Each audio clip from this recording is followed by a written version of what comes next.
This episode of the Alpha Nerds podcast brought to you by Sponch. It won't give you wings, but it might give you butt antlers.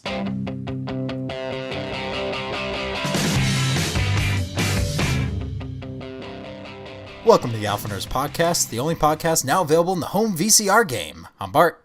And I'm Pete. And every week we talk about a TV show, or a movie, or a game, or random mutation. It starts with one letter of the alphabet, and this week's is Y! Why? That word starts with a W! That was 2 weeks ago! Oh, yeah. 3 weeks ago? Wait. Three weeks ago, because X was a bitch and a half. Classic. So we go over each week one letter of the alphabet. This week's is Y, and we kick it off with 5 honorable mentions. So, Pete, give me your 5 honorable mentions for this week. All right, first up, I got Young Frankenstein. Classic. Very classic black and white Mel Brooks movie starring Gene Wilder as the grandson of Victor Frankenstein. And basically, after debunking his grandfather's work for his entire academic career, kind of just moves into old Frankenstein Castle, looks over his notes, and it's like, yeah, we could do this. I mean, the realization of that is much more dramatic, but I don't want to throw out my voice just yet. Yeah. I love the part where he's arguing with somebody in class, and he stabs himself in the leg with the,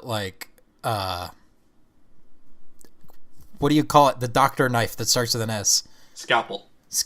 Gosh. Doctor knife. The doctor knife. Oh, gosh. Okay, yeah, go. So, through that movie, we get, a new Frankenstein's monster, played by Peter Boyle. Yeah! And the whole movie's just fucking great. Yeah, it is. It's one of those classic Mel Brooks comedies. He's one of those directors where when he started making stuff that people didn't really think was funny, he just stopped making stuff because he didn't need the money because it's Mel Brooks. Yeah. And, it's just so wonderful to watch and rewatch. Extremely rewatchable. Anyway, so there's a whole bunch of great parts in this movie, but one of my favorites is when Gene Wilder and Peter Boyle sing Puttin' on the Ritz. Oh, yeah. That's the best scene in the movie. It's so great. Anyway, so moving on from that, Yokai Watch. Now, I should point out that I've never watched Yokai Watch. I've never played any of the games, but while I was working at GameStop, there were commercials running for it all the fucking time. And it just irritated me so much because I was like, this sounds a lot like Pokemon. And they're like, oh, travel around the world and catch your own yokai. I'm like, this sounds a lot like Pokemon. Yeah. Foster your own team of up to 6 yokai. This is fucking Pokemon! Yeah, that's exactly what it is. But it's the new generation's one, so let them have it. Yeah, it's actually interesting in its own way because yokai are actually in mythology, Japanese spirits that cause stuff to happen that is just kind of related to the yokai's nature. Like if there's a yokai that's their personality trait is having a runny nose and they're following you, you'll get a runny nose. Yeah. Well, it's just the Japanese word for ghost. Yeah, basically. Anyway, fuck Yokai Watch, I play Pokemon. Anyway, the next 3 honorable mentions are just characters that I really like. And the first one is Yzma from Emperor's New Groove. So much fun. What the fuck? I'm having fun doing the Yzma Or was that from Dracula Dead and Loving It? That was Dracula Dead and Loving It. Yeah. Anyway, so Yzma, described by multiple people as scary beyond all reason. She's scary within reason. She has a direct goal. No, it was just when Pacha sees them and tells Kuzco, and it's like, wait, was this woman scary beyond all reason? Oh yeah, that's Yzma and Kronk! And then when they go back to Pacha's house to grab some supplies to, like, try and race back to the palace, they're like, "Hey, Pacha, you just missed your relatives." My relatives? It's like, well, there was this big guy and this old woman who... How would you describe her? Scary beyond all reason? Yeah, that's it! I love the bit where, because she's throwing away it's at the dinner scene where he's drinking the poison. Everybody knows this Easter egg now, but she, like, chucks it in a plant next to her, and then the camera cuts away, cuts back, and the plant's a llama. Yes, that was great. Such a small touch, but perfect. Small touch, like, very immediate foreshadowing. Mm-hmm. Still fun. Anyway, after Yzma is Yoda, who made a wonderful appearance in The Last Jedi. Yeah, that's fun. Fucking, like, I guess being a Force ghost makes you a pyromaniac a little bit. It needed to happen. It did, but god damn, Yoda. With the lightning and shit. The sacred text! It's one of those, like, dude, just let everything go. There was Cinephilia Anonymous. They did a really, really, really good podcast about Last Jedi. And Nick Murphy's comparing Poe is the old fan base, and the Admiral is the current director and, like, a representation of the new series. So it's like, this is the direction we're going, this is how we're going. And then Poe's like, no, I want to go off and blow stuff up. And like, no, that's not what we're doing right now. We're doing this. And you have to stick with this. That's a pretty apt analogy. Yeah, it's really good. Yeah. So, okay, after Yoda, which, God, I'm just so glad they used a puppet for Last Jedi. Yeah. It was just, that was straight up like chicken soup for the soul. Just, haha, puppet Yoda. So, fun fact about Yoda, nobody knows what the name of his species is. It's a whirl. He's not a whirl. What? He's not a whirl. Oh. Are you gonna just say that Expanded Universe is no longer canon? Because... No, this was in the Expanded Universe. So, Yoda species was, like, George Lucas didn't want anybody to know what the name of the species was, so... They printed out this, like, series of trading cards where it was Whirls, like, praying to this, like, picture that looked like Yoda. And he had the whole set of cards destroyed because he's like, no, you don't attach a species to Yoda. Yoda species is Yoda species. Well, you know, he's also a guy that compared selling the rights to Star Wars to selling his children to white slavers, so... He's also the guy that made Star Wars.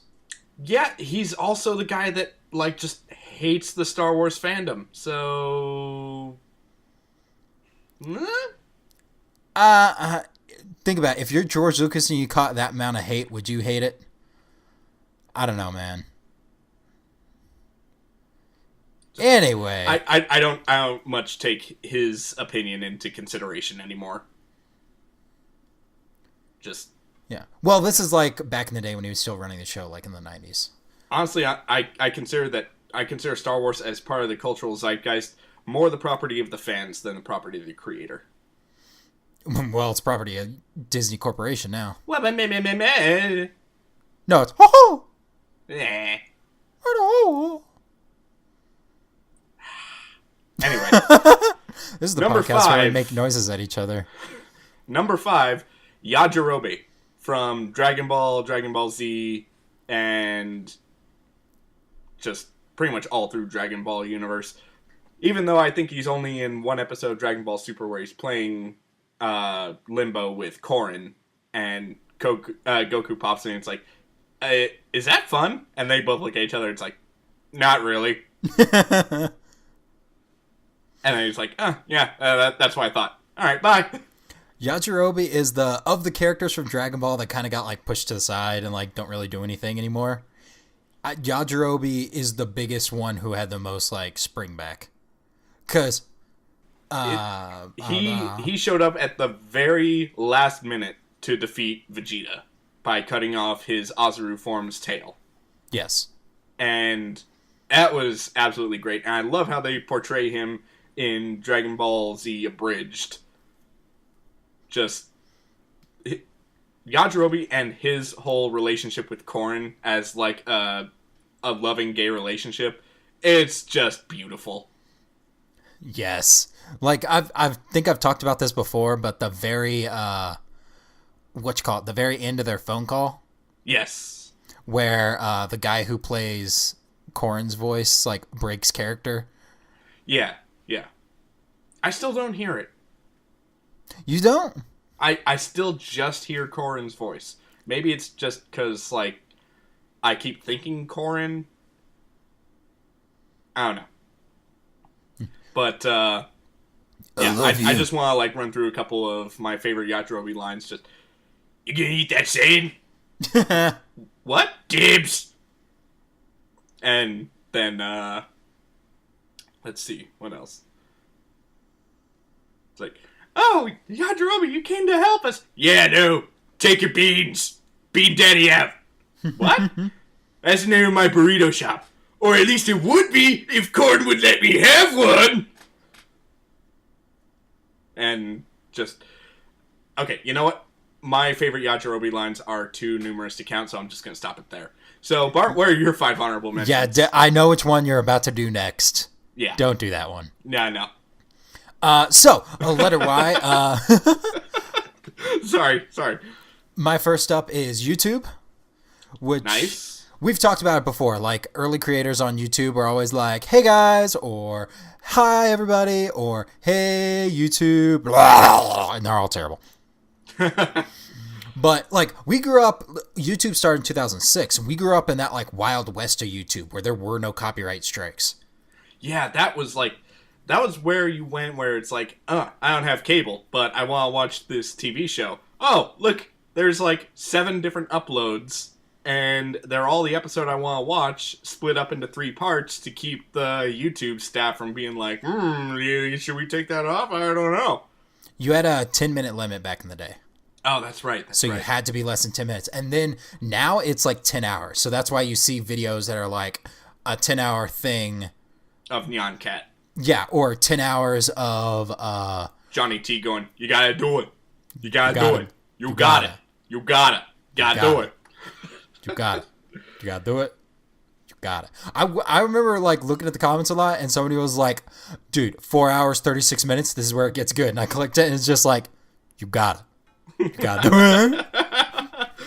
But YouTube is like, YouTube poop was a word from like the early days where it was just like garbage videos that were just thrown together with like anime soundtracks and they don't make any sense. Yeah. Like the stuff where it's Mario headbanging and it's going.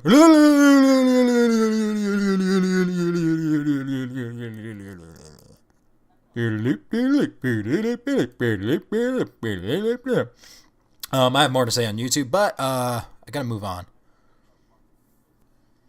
My next up is Yu-Gi-Oh! Yu-Gi-Oh! Super popular when we were kids.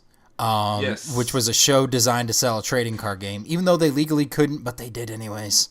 They really did. And what was weird, the show didn't really obey the rules of the trading card game. So they couldn't. So if you put the rules of the game inside the show, then it's an infomercial. It's no longer a cartoon. So by making it like separate from how the card game played, they like legally got away with selling it as an infomercial, even though it's technically not. That's why look up season 0 of Yu-Gi-Oh! It's the season that was only in Japan and never got sent over. But he's the game master. You know how they always call him like the game master? Yeah. It's because he's good at every game. So he's good at Duel Monsters, he's good at poker, he like kills a dude with a deck of cards. It's weird. Now, does he actually like kill him like Gambit would kill someone with a deck of cards, or is he like just win so hard the guy just dies? I think he makes a bridge out of the cards and the guy's walking on it and then they just like fall apart and then the guy falls into a lake. I gotta look it up again. Dark. Right? Speaking of dark things everybody's would like to forget, You Don't Mess with the Zohan is my number 3. Oh, yes. Okay, that movie is not as bad as everybody says. I don't think people say that movie's bad. Like, it's too silly for people to honestly say, it's a bad movie. No, dude, it's fucking ridiculous. My wife's like, our just... first look at the main bad guy, he's running away on the ceiling, and he jumps through a window that's like 50 feet up. because to him it's only like at foot level. My wife just screamed, "It's terrible" from the other room, so I have to disagree with you. But the movie's just ridiculous. It's Adam Sandler kind of on his way down. I think it's post Punch Drunk Love. It's pre Funny People. So it's when he was trying to go serious, but like I'm pretty sure it's post Funny People, or what was it? It's like 2009. It's got to be pre. It was post Click. It was definitely post Click. And honestly, like, I think this was after the basically like rock bottom of Adam Sandler's career, and then they just decided, like, you know what? Maybe let's just have fun with this. Let's like not worry about like making a compelling story or whatever. Let's just like goof around. I don't know. I'd say Jack and Jill is probably the rock bottom of Adam Sandler's career. Okay, yeah, definitely. Sorry, yeah. Just... Favorite. Before we move on, favorite scene from that movie is when he's talking with his dad about like maybe not marrying a Jewish girl and going and being hairstyles, all this stuff.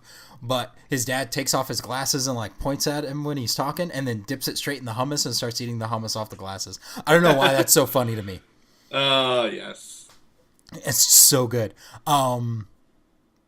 Moving on. My number 4 is Y the Last Man. Really good comic series. See, I've never read it. I mean, I see it everywhere, but I've never read it, and that's because I've got... Let's see, I think I've got double my weight in comic books that I still have to read. Yeah. Well, so I shouldn't add to that pile. Yeah. There's There's 13 trade paperbacks for it. I think they've started releasing the omnibuses, but I don't think they're done with that. I think they're on like 3 or 4. But it's a really good series. So the whole premise is there was a plague on the earth where everything with a Y chromosome dies except for this one guy and his pet monkey. And he has no idea why. And it's actually, they reference I think it was a Richard Matheson story where it's called The Last Man on Earth and the guy's name was Lionel. Oh, the one that they based the TV show on? No. That was a comedy show. This is like a serious thing. Yeah. Although Last Man on Earth may have taken it from that. Anyways, but they talk about that like story or play, and it might actually be based directly off that. But it's one of those, if I read it now, I'd probably be like, okay, this is like, there's a lot of stuff going on. But when I read it when I was a teenager, I really, really liked it. It was good. There's a couple scenes I distinctly remember, and I love it. It's great. Nice. Yeah. But yeah, check it out if you get a chance. Just read like volumes 1 and 2. And then my last one is Yes Man. Ah, yes. There's the book and the movie, and the movie's good, except for there's one scene I could really do without. Dude, you know which scene I'm talking about. The scene with the old lady. Oh, you prude. I could do without that scene. I know that's kind of the message, but still. But, and then the book was written by a comedian named Danny Wallace, who you will remember as, he was the side dude in Assassin's Creed 2. The guy with the glasses? Yeah. The, like, lab assistant. Oh, yeah. Yeah, the what you call it? The guy who's basically, Yahtzee. Yeah. So he's a British comedian / journalist. So he was in an episode of the IT Crowd. Because the lady like gets her footsteps on and then says the F word really loud, but it gets bleeped. And he's like, thank goodness Paul was fast with the bleeping button. And it shows him next to a big button that says bleep. And he's like, yeah. Now don't this up. And he like hits it wrong. Anyways, he was on IT Crowd. He was in Assassin's Creed. He was, he wrote the book Yes Man. He did the voiceover work for Thomas Was Alone, which is an amazing video game that everybody should play. Nice. But the premise of the book and the movie is this is a guy who can't say no to things. Everything that he's presented with, he has to say yes. And he actually did this. What? Wait, the writer actually did it? Yes. Oh. There's pictures at the end of the book of everything he said yes to. Huh. Now, like most things, it's like exaggerated in the book for like what it was. And the movie's completely different. Same basic premise of say yes to everything, but it doesn't cover the same territory at all. There's no scene with the old lady. There's one part where in the book somebody writes him an email, like random email address, says go to Stonehenge. Huh. And he's like, fine, I'll go to Stonehenge. I don't care. So he gets in his car, drives up to Stonehenge, takes a picture, and then drives back. And then like 2 or 3 months later, somebody says go to Stonehenge 2. And he's like, where's Stonehenge 2? There's a Stonehenge in Tennessee called Stonehenge 2. And he's like... And then you find out, and then he confronts the person who was sending him the emails. He's like, why would you want to send me to Tennessee? She's like, what? He's like, you were going to send me to Tennessee. It's Stonehenge too. She's like, no, I just want you to go Stonehenge again. I was just going to keep sending you to Stonehenge until you said no. That's great. But yeah, it's an amazing book. The movie's okay. It's not the best. I think it was Zoe Deschanel's second big movie after Elf? God, I feel... No, she was also in Hitchhiker's Guide. Hitchhiker's Guide. Even though nobody liked that besides us. Nah. Yeah. Screw him, man. Alright, that's it. That is me. That's 5. So, yeah. Pete, why don't you get us started? What are you covering for this week's Why topic? Alright, today I'm going to talk about Yu Yu Hakusho. Now, this show... Well, first it started as a manga in 1990, and then the show started in 1992, ran for 112 episodes, beginning to end, and I first saw it when it premiered on American television on Adult Swim. Now, this was basically when Adult Swim was still, like, kind of finding its feet, and it just had, like, B-roll footage for, like, its transitions and stuff. Yeah. And I think it was still, like, playing off of the pool gimmick. I love those. Yeah. So... in the pool. Yeah. And, you know, then they're like, coming up next, Yu Yu Hakusho. I'm like, what the fuck is that? Because this was, like, the first time I had ever been encountered with a like, very Japanese-sounding title. I was like, what the fuck is Yu Yu Hakusho? Yeah. So I sit back and I watch it, and I immediately fall in love with this show. See, I'm surprised that you really didn't get involved with, like, Toonami, because they played this on Toonami before they played it on Adult Swim. See, I tried to get in on Toonami, but they kept playing Code Lyoko, and that show gave me migraines. It's just awful. Good. It was just... The animation was so bad. It just... Everybody had foreheads that were twice the size of the rest of their face. That works well in 2D, but once you go 3D, that gets, like, weird. It's like when Nickelodeon did the Jimmy Timmy crossovers with Fairly Odd Parents and Jimmy Neutron. Jimmy looks fine in 2D. Timmy looks like he's about to explode. Yeah. Yeah. And it's just... God. No! Yeah. No. Going back to Japan. So, this show starts off with Yusuke Urameshi. And he's... Gesundheit. Anyway, he's 14 years old, which I think is a little young to set your titular character. But, whatever. Japanese episodes. Or Japanese cartoons. It works. Japanese cartoons. Like, the characters are all, like, pretty young, which raises some concerning questions. Anyway. So, he's a high school delinquent, gets in fights a lot, never wears the school uniform. Like, everybody else wears, like, this blue, sort of, like, conservative-looking getup, except the girls who wear, like, tiny miniskirts, because Japan. Of course they do, yeah. And meanwhile, he's, like, sitting there, like, sporting his little fuck you green-looking tracksuit thing. Like, lime green, like... Yeah. And so, you know, he's, like, pissing off all the teachers and everything like that. And except for the principal, who's, like...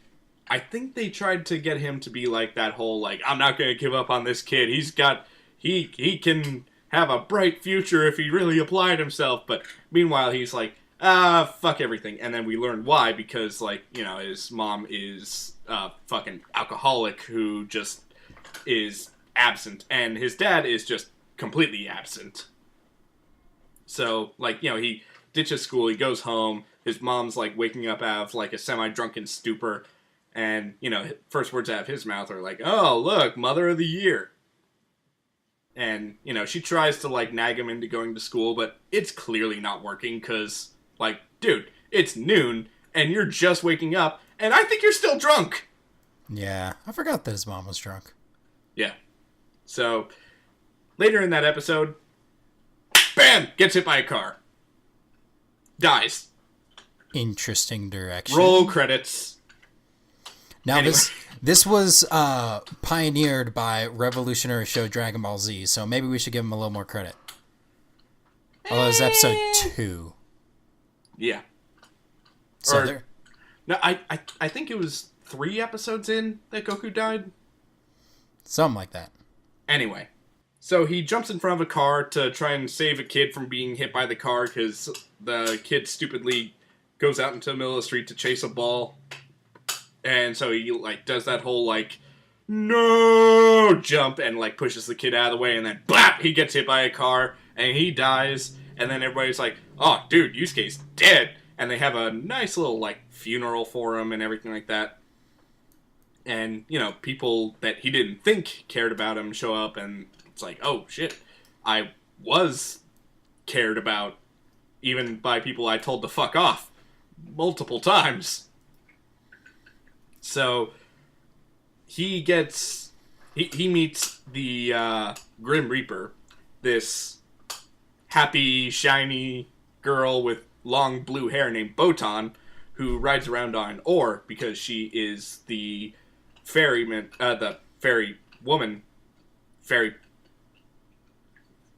person, whatever, of the river Styx. Because, yeah, or, whatever. It's better than a fucking, like, fiery-eyed black skeleton named Charon, I guess. Yeah, I guess. Well, wait, he's a skeleton? Yeah, I guess he was. In some depictions, it's whatever. Yeah, sometimes he's just a dude. Sometimes he's in a robe, sometimes, you know, he's, you know, well, he would be free balling, but, you know, skeletons don't have balls. This is high quality Yep. radio. Yep. 25 episodes and we're still professionals. So we've got our Grim Reaper who's like, hey, bro, you're dead. I mean, you already knew this. They had a funeral, but you're dead. Yeah. Well, she basically breaks the news to him that he's dead before the funeral, but, you know, she takes him to see his funeral just to, like, let him get some closure and everything like that. And here is where we start to see the show's actual heart, because we see his longtime rival, Kuwabara, who always challenged Yusuke to a fight and always lost. And he shows up at Yusuke's funeral absolutely, like, furious, distraught, just, like, so upset that Yusuke's dead. And, like, he's just angry at Yusuke. It's like, how can you just leave me here? Who am I supposed to fight now? And, you know, he's basically, like, you know, he's, like, in that hard denial where he's, like, almost ready to, like, lift open the... Or he's about ready to open the casket and be like, wake up, you fucking faker! I'm going in there with you. These are Ponce's pants! Anyway. Letter C, folks. Letter C. That Clone High, which I also talked about. Yep. Yeah. Anyway. So, they go off to Spirit World. Yusuke is feeling, like, pretty shitty about, like, you know, how he treated people on Earth. And seeing as how much they cared about him. Including his, like, sort of kind of girlfriend / like, babysitter, Keiko. Like, babysitter in the way that, you know, she tried to keep him from getting into too much trouble. And she was, like, in his class with him. And was she the sweet girl who liked him, but he didn't like her back because he was too focused on fighting and being a rebel? No, see, that's Goku again. No, he also, he cared about Keiko, but he was, like, he has like difficulty like expressing emotions. So basically, whenever he feels anything, he just punches something. Because that's the only way he knows how to get any emotions out. I'm sorry, I thought we were not talking about Goku. No, Goku fights because it makes him giggle. And every time he talks about every time he talks about going to 100%, he never goes to 100%. I'm like, you fucking liar, Goku! You're too stupid to lie this much! So there's a like not to steal too much of your time, but there was a podcast I was listening to where they were talking about the fact that Goku, if he is your good guy, bad guy, he's technically a good guy, but everything he does is the worst possible choice at the time. Yeah. Like, no, go ahead, power up. Oh, you're the evil like space Hitler? Here, take some energy so you can survive and like go off. Yeah, see, like he's very quick to like show mercy, but he's also very quick to throw his friends under the bus. Like, all right, Gohan, you go fight this amalgamation of all the toughest fighters we've ever gone up against. Wait, I what? softened them up, kind of. Oh, by the way, here, Cell, Sensu Bean! And everybody's like, no! Why? Gohan needs to see how strong he is. No, he doesn't! And, yeah, and both in Dragon Ball Z Abridged and in the original anime, Piccolo just, like, goes off on him. It's like, he's 11 years old! So, yeah. Goku equals worst dad. Yeah. So... Sorry about that. Let's see. Where was I? So Yusuke goes to Spirit World, and he meets the head of Spirit World, named Koenma, and he's a toddler with a pacifier, and that's, yeah, it's a bit of a shocker. And it's a shocker for Yusuke, too. And he immediately starts cracking jokes. And then he's like, I can't just send you to hell. And, Yusuke's like, yeah. How may I serve you, King? So you're the guy who decides that, huh? But since Yusuke's death was actually not supposed to happen, because according to their statistics, there was like a almost 0% chance that Yusuke would feel noble enough to sacrifice his own life for a kid. So they were like, well, your death wasn't supposed to happen. And even the kid wasn't going to die from that car accident. It would have swerved at the last second and the kid would have gotten like some scrapes, but he'd have been fine. So Yusuke's like, so my death was completely meaningless? Yeah. So, and yeah, they have like zero tact, so they're like, yeah, your death was completely pointless. And so they're like, okay, well, we have this thing where we might be able to bring you back to life. And he's like, ooh, yeah, gimme. So there's a lot of stuff that goes into that, and it's only in like the first few episodes of the first season, so I'll just skip past that. Yusuke comes back to life, and it's like, oh, yay, Yusuke's back! And, everything seems to be going back to normal. Yusuke is, like, richer for the experience because he sees how much people care about him, and he realizes how much he cares for other people. Blah, blah, blah! Friendship is powerful. Alright, so, after coming back to life and trying to resume his normal life and everything, and even his mom has, like, kind of turned over a new leaf where she's not going to be, like, drinking anymore and, trying to be an actual mom.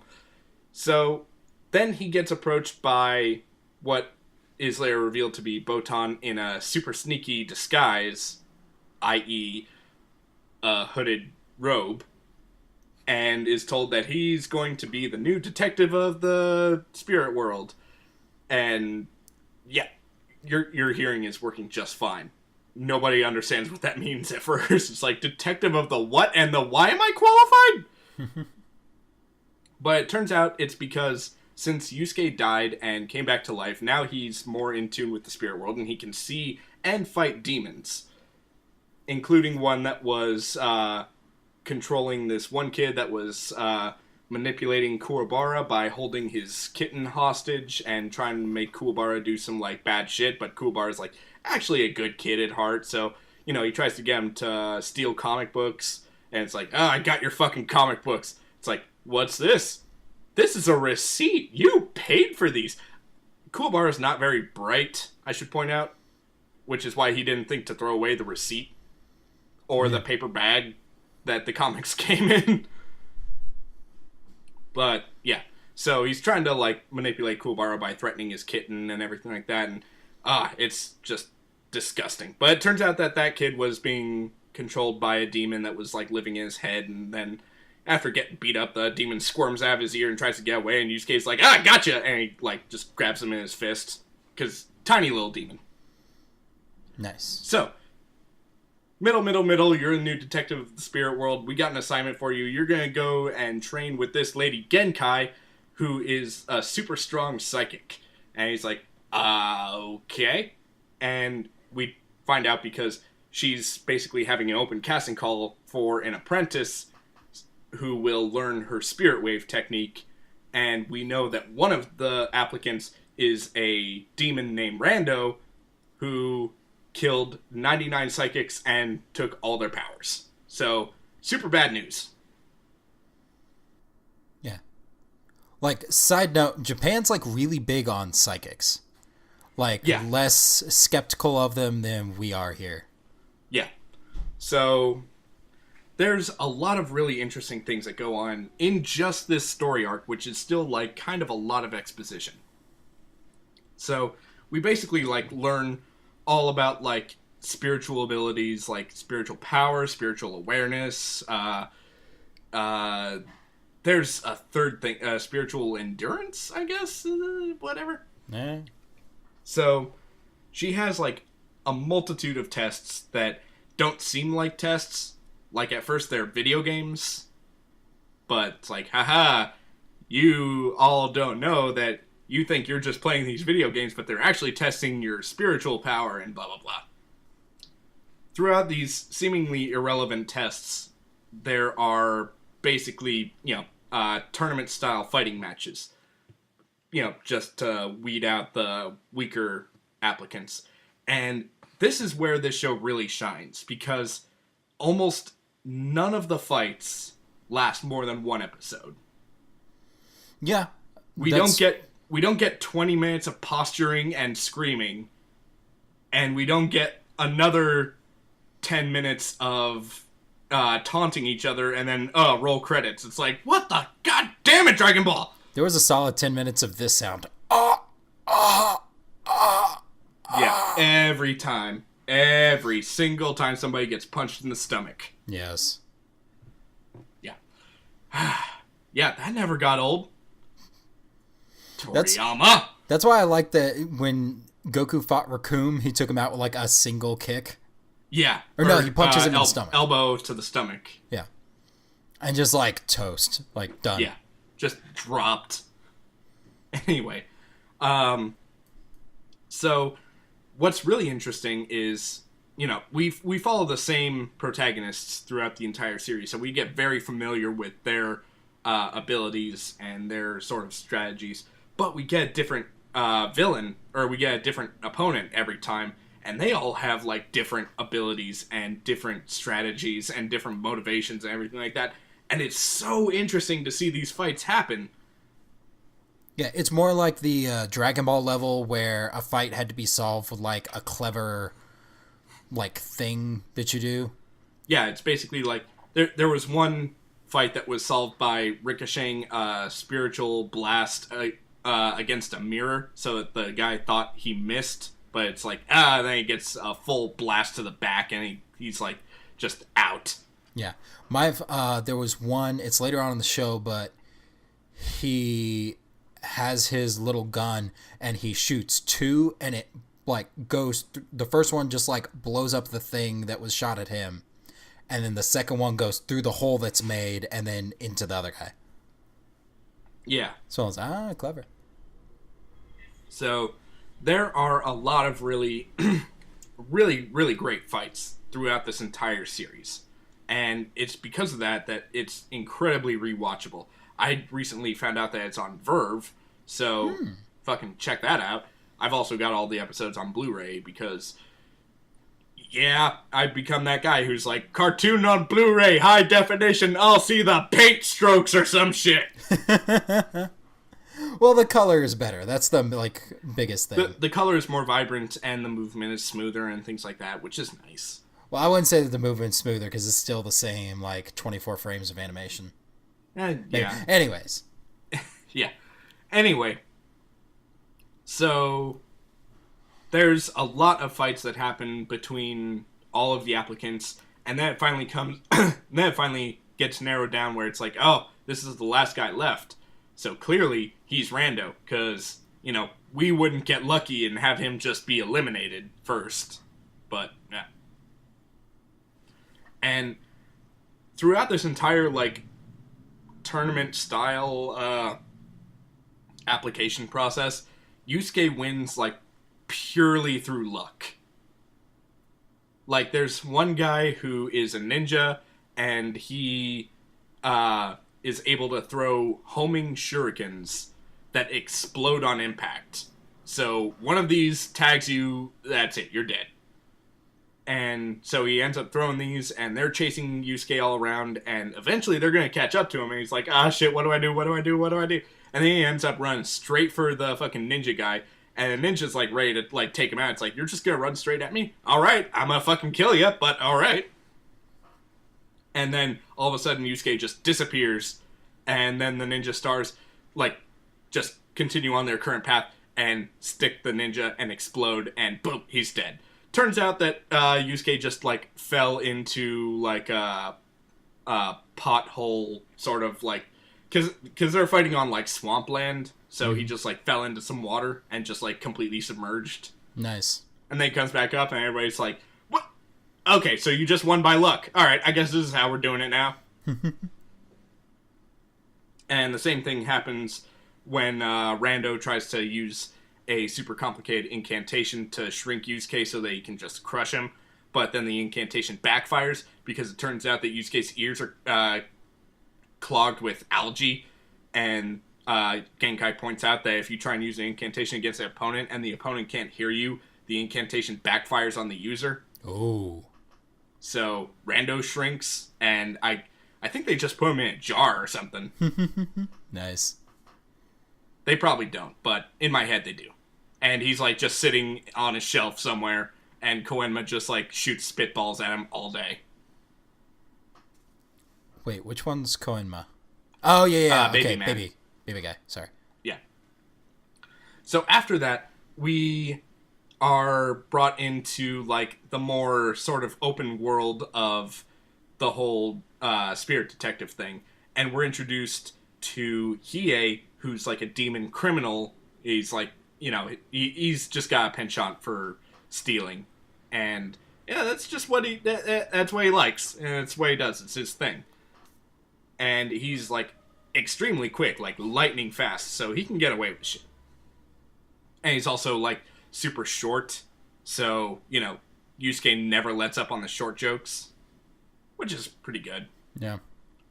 And then we have Kurama, who's this just way too suave fucking fox demon that's trapped inside of a mortal body, because when he was a fox demon, he got mortally wounded, and the only way to save his life was to possess a kid that was still in its mother's womb. So then he was born, and then blah, blah, blah. At first he detested humans, but growing up with a human mother, he started to care about her and everything like that. So it was he kind of changed his ways, and now he likes humans, and he's gentle and kind and blah, blah, blah. So does this follow the Akira Toriyama school of making characters? Do we have a pretty one, a dumb one, and a one with strange powers? I mean, I know they all have strange powers, but yeah, they all have weird powers. But no, Kurama's clearly the pretty one. Kuwabara is clearly the ugly one. Kuwabara is the dumb one. Yeah. Although Yusuke is also kind of a dumb one. Kuwabara is the dumb one. So yeah, well, actually, towards the end of the series, he's getting top marks in school and going on to a really good college. Oh. So this does come to a definitive end. I know it we're does. a bit Far from that, but this is a show that has a series finale. It's just not like, I wonder what we'll do next time. There is no next time. It's pretty beautiful how they wrap everything up. It's nice. Nice. Then we get to the Dark Tournament, where we get to see Toguro, who's this fucking just brick shithouse of a tank of a DPS character, and like he's just this unstoppable fucking beast that is able to take on like 5 super powerful opponents at the same time and kill them all in one punch. Not one punch each. One punch kills all 5 of them. Doesn't even have to hit, because he's that strong. Nice. And so his whole reason for being in the Dark Tournament is to fight Yusuke, because they had a run-in before, but he purposely threw the fight in order to screw over his rich asshole human benefactor who was like enlisting his help. But yeah, there's a whole double cross thing that happens. It's actually really good. So anyway, not to like cut you off, but you still haven't explained what Yusuke's and Kuwabara's powers are. Oh, right. So Yusuke, his main power is the spirit gun. And it's basically where he just points his finger like a gun and just shoots some spiritual energy from the tip of his finger like a bullet. And through training, it gets like stronger and stronger. And at first, he's only able to shoot it once per day. Insert masturbation joke here. But Tish, well, 3 if you take a week off. But yeah, I remember the first time actually when he goes back for more training with Genkai, he has 3 spirit gun bullets able to go. So it's like, oh, now I can shoot off 3. I'm just like, oh god, they can't be doing this like this, man. I remember the first time they tell him that he can do it, he like does it to a guy, and it just like it's like he shot a spitball at the back of his head. He's just like, ah. Yeah.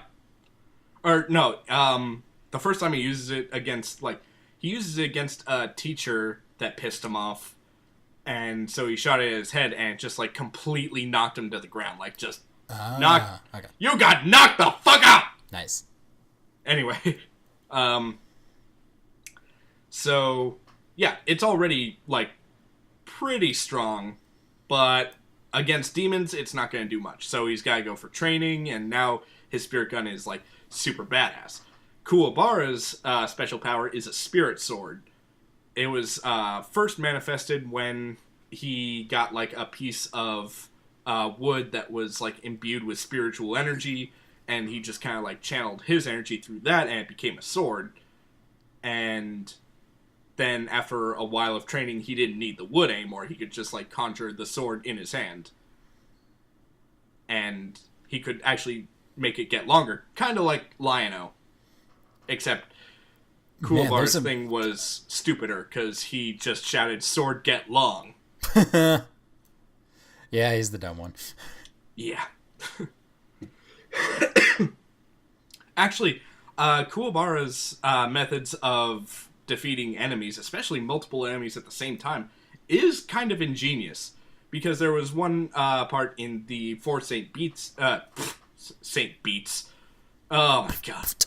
Saint Beasts arc. Yeah. Where he gets chased by these like giant fucking murder cats, and so he gets them. He runs away from them, and basically gets them in single file along this narrow bridge, and then he shoots his sword out and just impales all 4 of them, but they're not dead.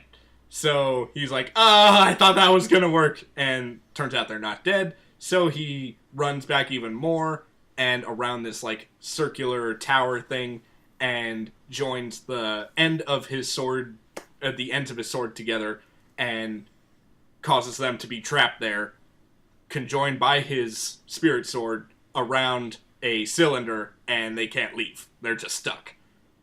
So pretty smart, pretty creative. Anyway, so let's see, what else can I talk about in the time I have left? Because, oh my god, there's so many good stories throughout this entire series. I'm just going to talk about some notable characters. Genkai, who I mentioned, is this old woman who just she makes she makes her whole purpose is just beating up demons and smacking around her apprentice Yusuke, and she's basically just the badass grandma everybody wants. Yeah, like she's able to beat someone up on one foot while drinking tea. It's great. Let's see.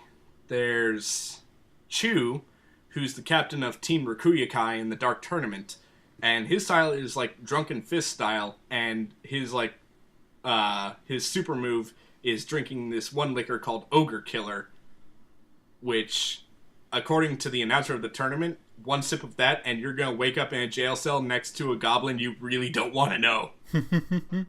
So, in his fight against Yusuke, he has a knife-edge death match where he stabs 2 knives into the ring, and they both put their heel against the knife, and they basically just pummel the shit out of each other because at this point in the fight they've used up all of their spiritual energy, so all they have left is just brute force. So it's like, alright, we're just gonna beat the snot out of each other, and the first one to fall gives up. And so they do that, and the whole thing ends with a headbutt, and Chu goes down, but his head still manages to shatter the concrete of the ring, and one of his teammates is like, his head did that? What the fuck is Yusuke's head made of? That was a good thing, because that was the end of like a 3 episode fighting arc. And that was the last episode where they're just like, all right, look, man, let's just handle this. Well, it was the whole Dark Tournament is like one big fighting arc split up into team arcs. So this was Team Rakuyakai, which I think was the first team they went up against. Yeah, but this was the 3rd episode with Chu. Second or third? Second. Right. Second episode. Because the match first started up in the last 10 minutes of one episode and then just continued through the second episode. So it's they do each fight justice. It's not oh, this fight started in the last 10 minutes of one episode, we gotta wrap it up in 10 minutes. No, they give each fight its ample time to really mean something. So then we have Jin. Oh, I should also point out Chu, Australian accent, and he is just he becomes a fan favorite, and he becomes actually an ally of Yusuke's through all of this because that's how people make friends in this series, where it's wow, I was ready to kill you, but I'm having so much fun fighting you. I think we're friends now. And then the other guy's yeah, we're friends now. I mean, we did just beat the shit out of each other, but yeah, we're friends. So you'd say this is your top 10 of fighting tournament animes? I'd say it's probably it might be tied for first, honestly. Yeah. It makes the fights meaningful without dragging them out. Nice. All right, Bart, so why don't you tell us about your subject this week? All right. My topic is Yo Gabba Gabba. Yo Gabba Gabba! Which, based on the name alone, I remember because it came out in 2007 and ran until 2015. So it came out right when I was leaving high school. So it's this is one of those weird baby shows. Yeah, that's what I thought too. And you're not entirely wrong. It's a kid's show. Just the name is based on baby talk. Yeah. But there was a bunch of them at the time. I think, not the Wiggles, because that was just guys in shirts. But there was... What's the... It was Teletubbies, where they're Kinda. Not quite as moronic as Teletubbies. Not anywhere near as moronic. No, this show is far and away from Teletubbies, but based solely on the name, that's the kind of thing I was expecting. Because you have people running around in costumes, you have the silly name, that's what I expected.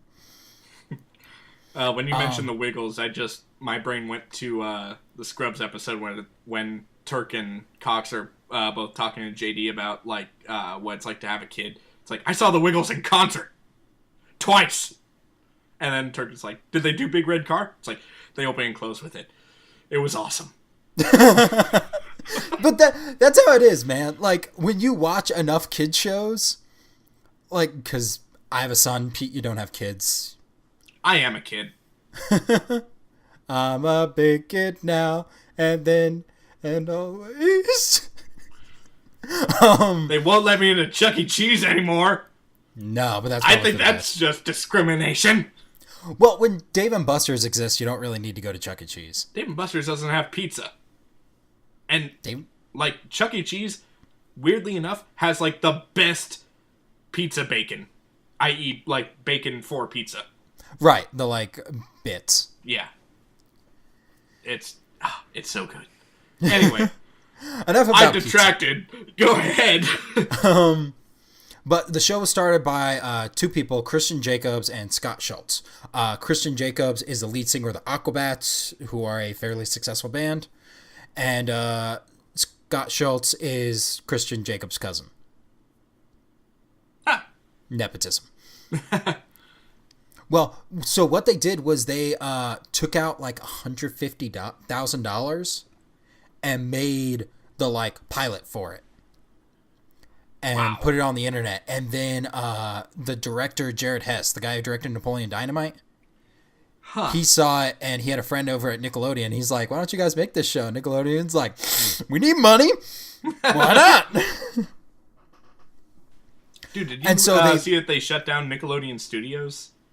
Or like the part that was open to the public anyway? Oh, yeah, the wacky part with the pipes that, like, spat out slime when we were kids. It looks so barren and sad now. It does look sad, but they're professionals. I never got to go. So, Yo Gabba Gabba, like I said, they took out the money for it, and then they made all these, like, big costumes and stuff for it. Because they were on record inspired by H.R. Pufnstuf, Electric Company, stuff like Pee-wee, Sesame Street, and it's much more the H.R. Pufnstuf and the Sid and the Marty brothers. Sid and Marty Kraft, they're the Kraft brothers. Oh yeah. It's much more like that stuff because people don't move their mouths when they talk versus your Sesame Streets because move your mouth when you talk. Even Sweetums, who is gigantic, moves his mouth when he talks. Ah, Sweetums. He looks like he needs, like, two people to move that mouth. Oh, yeah, totally. They're like... the, Henson Company, they use these things called Waldos that are... It's basically like a puppet head made out of steel with a bunch of sensors in it that are hooked up to your puppet so you can wirelessly puppet it. So if you, like, can't fit a hand in there, you use a Waldo. Oh. Interesting. Or you could... They don't use it with Big Bird, but for stuff like that, you can have one person run both hands and another person doing the head and mouth. Huh, interesting. Yeah, fun fact. But Electric Company references, I don't really see those, but I didn't really watch the Electric Company back in the day. Did you ever see the Electric Company? Very little of it. And honestly, most of the Electric Company references that I've seen were from, like, Family Guy, so... Yeah. The one thing I know about the Electric Company is that Morgan Freeman used to be on it. Oh, yeah. Like, the jobs he got back in the 70s were the Electric Company and playing pimps. That sounds about right for, back in that day. Yeah. And also Pee-wee Herman. So that leads me into, like, the opening theme song. So the opening of the show is genius if you're trying to sell toys. Yeah. Because what happens is there's this, like... music that's playing and it's very like islandy music and like not vaporwavy. Gosh, I have vaporwave it's on the kind of brain. like it's kind of bouncy but like a little bit jazzy and well I'll play a clip of it right now.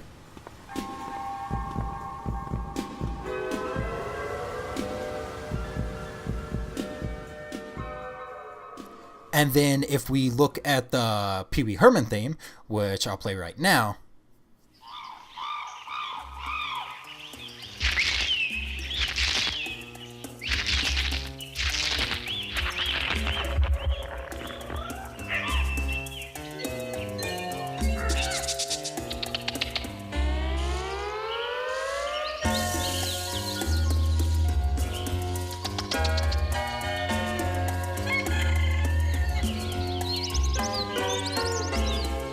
you kind of like you can hear the similarities. It's that like you know what I mean? Yeah. It's super super Pee-wee style, but it doesn't do the da da da da da da like the original Pee-wee song.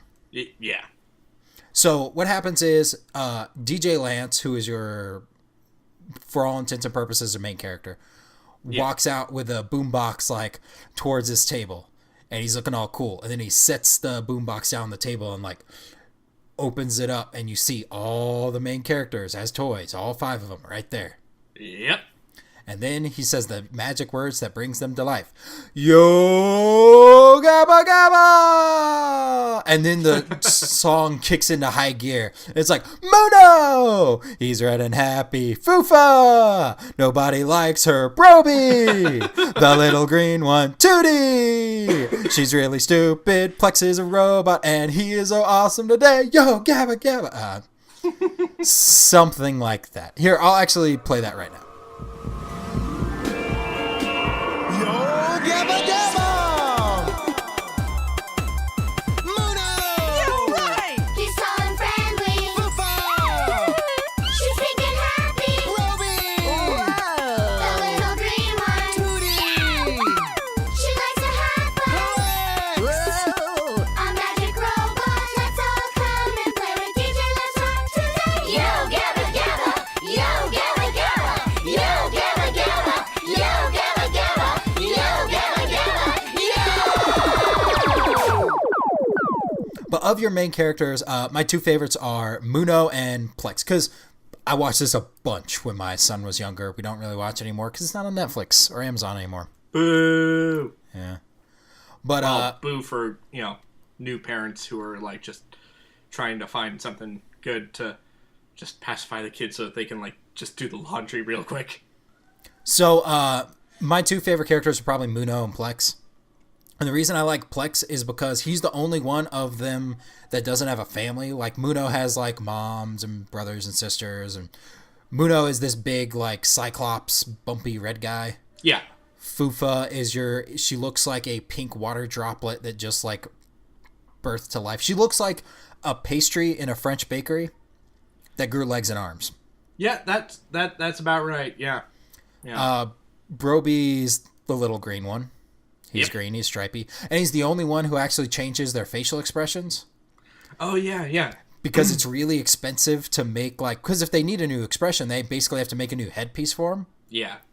Or in the case of Muno, you have to make a whole new suit because it's one piece. Yeah.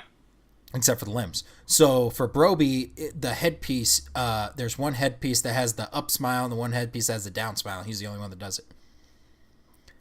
Tootie is in lore, in the Yo Gabba Gabba lore, that sounds weird to say, is a cat dragon. Huh. And Tootie's the one that's, yeah! Like, she's always, like, super, super jazzed, and I'm just not about that. Like, one of the, like, kids' things that speaks to me on a deep level is Sesame Street. What time is it on Sesame Street? It's Bert, and he's like, it's 2 o'clock now. Time for my nap. Oh, hi, Bert. Hi, Ernie. But that speaks to me. That's the one that I was like, yep, we're all you, Bert. We all want it to be time for our nap. And then Plex is the last one, and Plex is a magic robot. And Plex was actually created by DJ Lance, so he's the only one that doesn't have a family. And Plex looks cool, and I think that might be why my son's favorite color is yellow, because of Plex the Magic Robot. So, one of the original things about the show, of like why it was made, was Christian Jacobs is at his house, and he's listening to like a 50 Cent song with his daughter there, and his daughter was like bouncing along with the beat of it, and she was like either a baby or a toddler, I can't even remember, and he like turned down the music when it was like one of the sweary bits, and he turns it back up after that, and then he can like, then she starts like bouncing again. He's like, these kids need better music. And then music became like a huge section of the show. There's usually always some song going, and there's like 4-ish songs per episode. For a 22-minute show, that's pretty good. Yeah. Another dig into music is the like special guests they have on. So they have a segment called Mark's Magic Pictures, starring Mark Mothersbaugh. So, Pete, who's Mark Mothersbaugh? He wrote a couple of songs you like.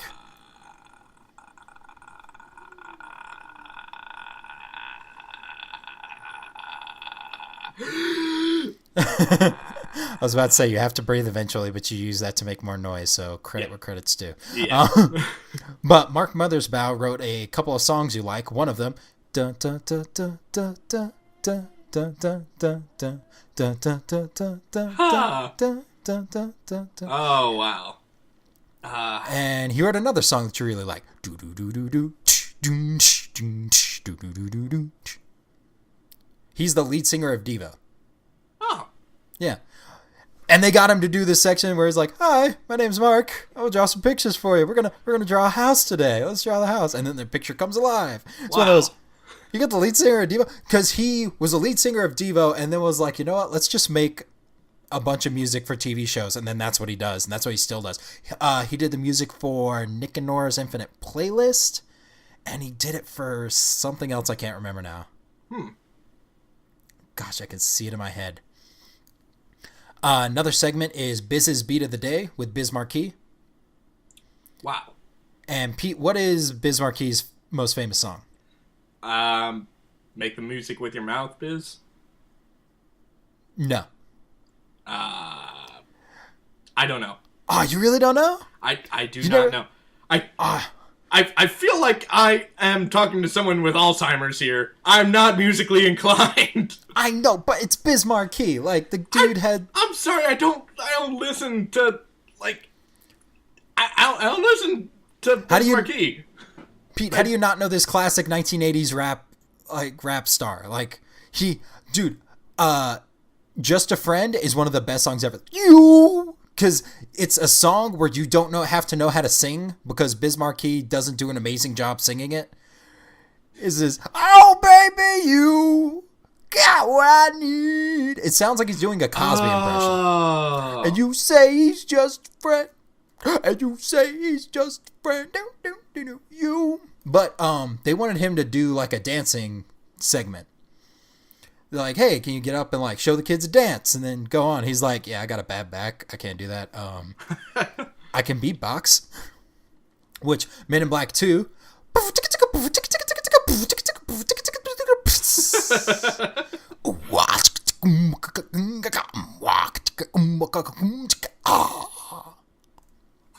Biz Marquie's great.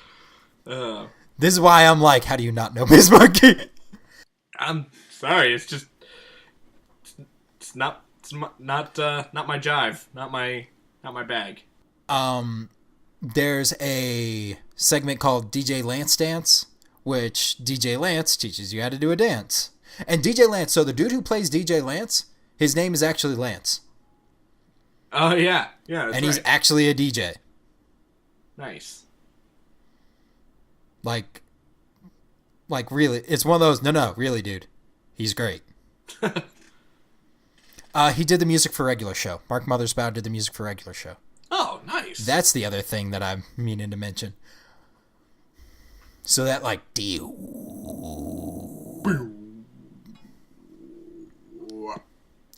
Mark Mothersbaugh. But the DJ Lance dance, he goes on, teaches the kids how to do a dance, and then off. And they do a bunch of live shows where they have like the characters come out like in the film. And not unlike cartoons, but unlike your like Muppets where it's usually the guy in the suit is the guy who's doing the voice, the people in the suits are completely different from the voice actors. They have separate voice actors for all 5 of them and separate actors for all 5 of them. Yeah. And but it lets them get the voice they want, so I'm kind of okay with that. Yeah. And I couldn't imagine being in like that giant suit and barely being able to see and be like, "Oh no." Yeah, that would be pretty weird. Yeah. And the last part of this, that's probably the biggest part of this, is the Super Music Friends show. So remember how I was saying that they wanted to put as much music as they could in it? Yep. So they do a bunch of songs with like the characters where it's like, "Let's be awesome while we wait, while we wait, while we wait. Let's be awesome while we wait at our table." Stuff like that. Huh. Can I jump on tables and chairs just for fun? No, you could hurt yourself. That would not be fun. But the Super Music Friends show is when they get a guest band to come on and sing a song. But it's never like their hits. It's always like a song about like colors, or like for the Killers, they did Spaceship Adventure. Who sang the pancake one? Pancake one? Yeah, there was one guy that sang about pancakes. I don't remember that. I remember the dude who sang about, gosh, what was it? He sang Chromeo. They sang about washing your hands. Huh. And so there's two dudes in Chromeo, and one of them's like your dude. He's like your main singer guy, and the other guy's the guy on the keyboard, and he had like a voice modifier in his mouth. So he's like, dude, did you go to the bathroom? Yes. Did you wash your hands? Yes. Did you really? No. I love that bit. Because they're like dancing and singing. It's a green screen, but they're like doing it inside of a sink. Like it's stupid, silly fun. And I think that's why a lot of like people are okay guest starring in this. And this is the list from Wikipedia. I'm going to read it off. And it sounds like that's what I call music from like 2010.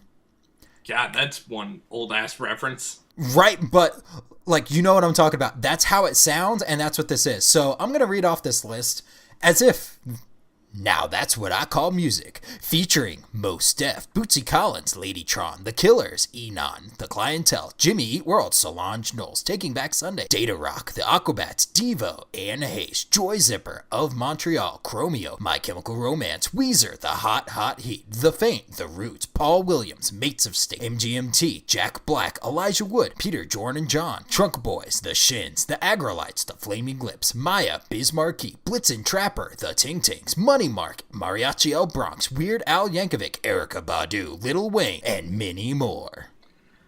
Okay, again, I'm not very musically inclined, but I'm positive that you made up like 3 of those. Possibly. But they made this perfect storm. They made a show that was entertaining to kids. They made a show that was entertaining to adults. And they made a show that celebrities were okay, cool coming on because they could hang out with their, like, because they could do it for their kids, and it wasn't like, it would be like quick little bits. So Tony Hawk was on it. Huh. And Anthony Bourdain was on an episode because his daughter liked the show, so he wanted to be on an episode, so they let him go on an episode. That's pretty cool. It's this perfect storm. It was a like neat little show. They made a bunch of CDs for it. We had one in our car and we played it awesome. That's why the Let's Be Awesome While We Wait stuck in my head. But I don't know, it just worked out so perfectly and it was really good. And then I guess it did make money and they took it off the air, which is fine. Bummer. But it's a show of the like digital age. So I guess if you saw like an obscure band on it, you could just look it up because, I mean, why not? You have your phone with you because it's 2007, right before the iPhone hit, and then 2015, so just 3 years ago. Yeah, it's a really fun and good kid show made by cool people that I enjoyed with my son. Because when I was a kid, we watched Gullah Gullah Island and PB&J Otter and Sesame Street.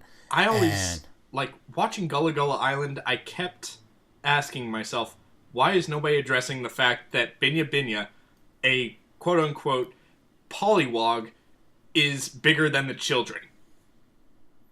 Shh. Kids. It's a frog. Eureka's Castle? Remember What is Eureka's it Castle? eating? Sorry. Remember Eureka's Castle? Oh, yeah. You know who was one of the writers on that? Who? R.L. Stine. Really? Yes. You can look it up right now if you doubt me, but yes, R.L. Stine. Wow. But, like, we grew up in, like, a really good time for kids' animation. I think it's okay now. It's just... I think you have less shows that have a distinctive, like, art style. You have more stuff. You're gonna eventually have more stuff like Storybots, where Storybots has claymation and puppets and CGI work and flat 2D animation. Yeah. That's a pretty good one. I like that one. The Storybots Christmas that you showed me was pretty good.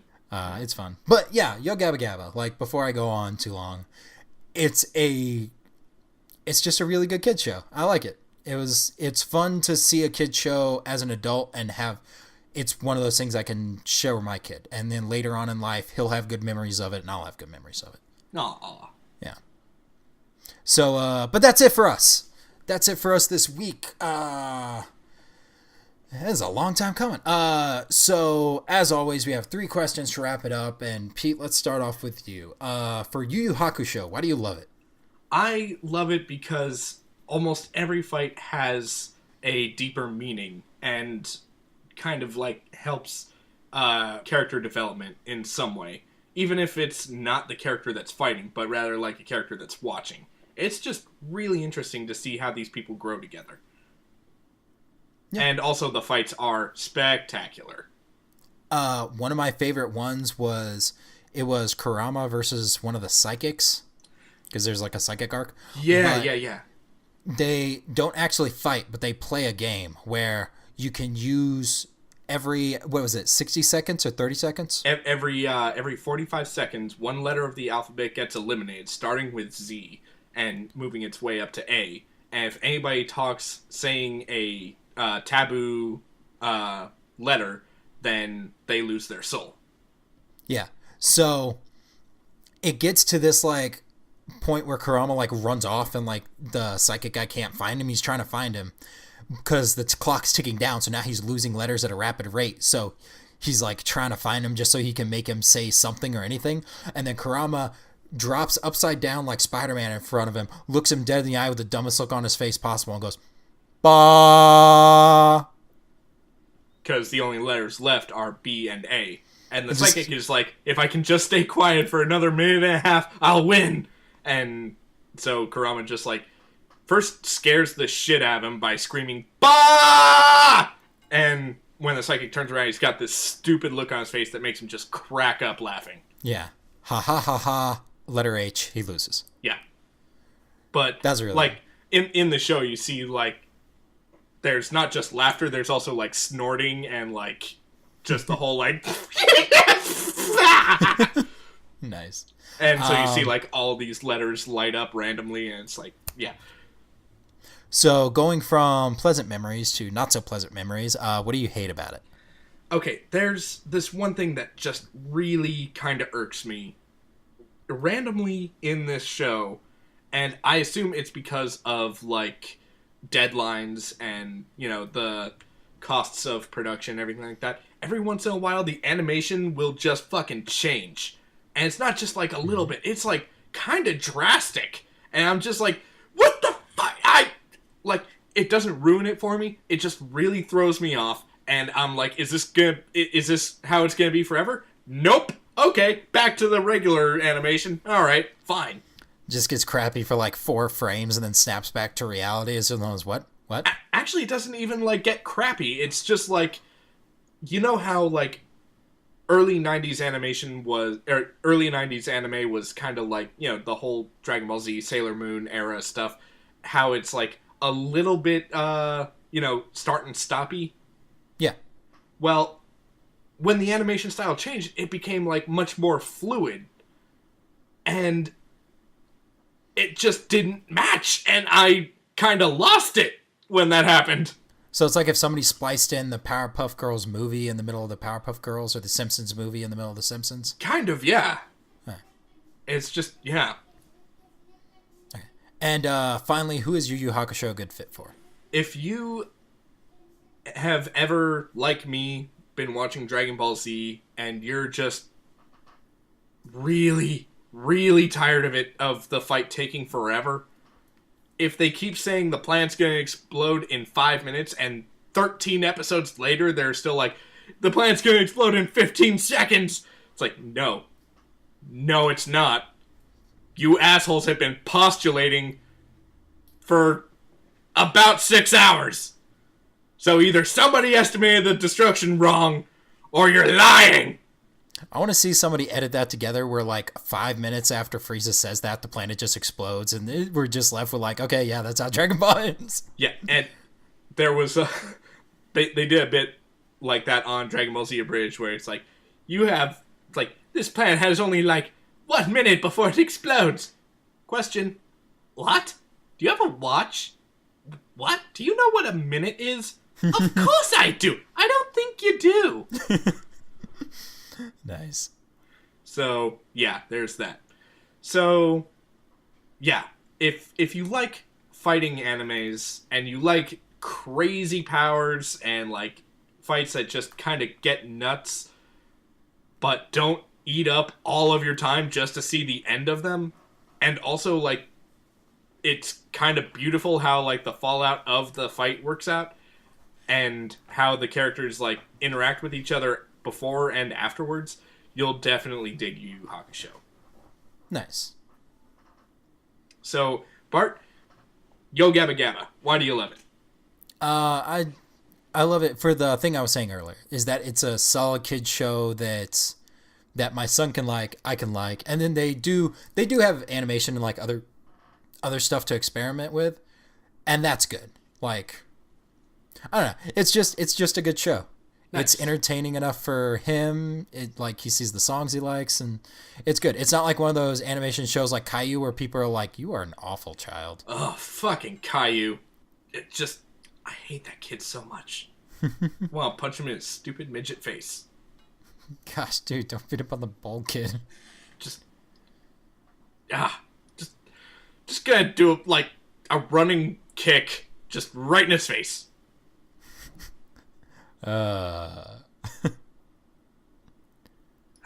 Anyway, what do you hate about Yo Gabba Gabba? You know what? Tootie. Just I get the voice, I understand it. I just don't like it. Almost, I like Muno because Muno's more chilled out, or Broby because Broby's smaller and he's also supposed to be younger than the rest of them. Right. So it makes sense why he's like, ah. But Tootie's always so jazzed. She's always so yeah. Kind of where it's all right, just slow your roll. I didn't drink, but you're making me feel hungover. Yes. That's good. That's accurate. Yeah.